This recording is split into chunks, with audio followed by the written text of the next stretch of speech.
সবাইকে। সবাইকে একটা কথা শেয়ার করার জন্য এলাম। মানে এখন আমার বেবি প্রায় ১ মাস কমপ্লিট করে গেছে।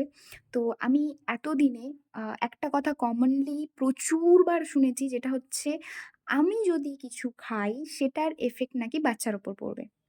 মানে আমার যদি গ্যাস, অ্যাসিড, অম্বল কিছু হয় তাহলে নাকি বাচ্চার উপরে পড়বে। আমার যদি ঠান্ডা লেগে যায়, মানে আমাকে লিটারেলি স্নান করতে দেওয়া হয়নি। আমাকে লিটারেলি খাবার খেতে দেওয়া হয়নি। সেদ্ধ খাবার খেতে দেওয়া হয়েছে। আর আমাকে এখনো বলা হচ্ছে সেদ্ধ খাবার খাওয়ার কথা। মানে আমার বাড়ির লোকজন বলছে, মা, ঠাকুমা, সমস্ত মাসিরা, পিসিরা, হ্যান-ত্যান সবাই বলছে সেদ্ধ খাবার খাওয়ার জন্য। বাট আমি রিকোয়েস্ট করছি, প্লিজ তোমরা এগুলো করো না। কারণ আমি এতদিনে রিসার্চ করে আমার ডক্টর, আমার বেবির ডক্টর সমস্ত কিছু সবার সাথে কথা বলে কনসাল্ট করে আমি যেটা জানতে পেরেছি সেটা হচ্ছে আমার খাবার-দাবারের সঙ্গে বেবির কোনো সম্পর্ক নেই। মানে আমার যদি গ্যাস, অ্যাসিড, অম্বল হয়, তার জন্য ডক্টর মেডিসিন দেবেন এবং আমি তাতে সুস্থ থাকবো। কিন্তু সেটার জন্য বেবির কোনো রকম প্রবলেম হবে না। এটা বেবির ডক্টর এবং আমার ডক্টর দুজনেই বলেছেন।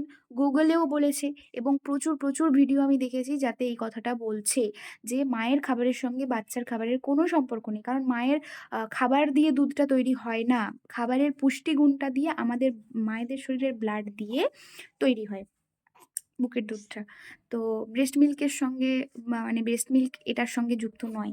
তো প্লিজ নতুন মায়েরা যারা আমার মতো রয়েছো তারা প্লিজ সবকিছু খাও। আমি সবকিছু এখন খাচ্ছি। আমাকে লিটারেলি ১৫-২০ দিন শুধু সেদ্ধ খাওয়ানো হয়েছে। তো যাই হোক, আমি খেয়েওছি। তখন আমি এতটা রিসার্চ করিনি, এতটা আমি জানিনি। জানতাম, বাট যখন সবাই বলত তখন আমি ভাবতাম যে আমি হয়তো ভুল। বাট না, আমি ভুল না। আমি একদম ঠিক। আমি যেটা বলতাম যে আ আমার খাবারের সাথে বাচ্চার খাবারের কোনো সম্পর্ক নেই, সত্যিই নেই। এটা ডক্টররাও আমাকে বলেছেন। আমি আমার বেবির ২ টো ডক্টর দেখিয়েছি, ২ টো ডক্টরই বলেছেন এবং আমার ডক্টর যিনি রয়েছেন, যিনি আমার ওটি করেছেন, যিনি আমাকে এতদিন প্রেগনেন্সিতে দেখেছেন, উনিও বলেছেন।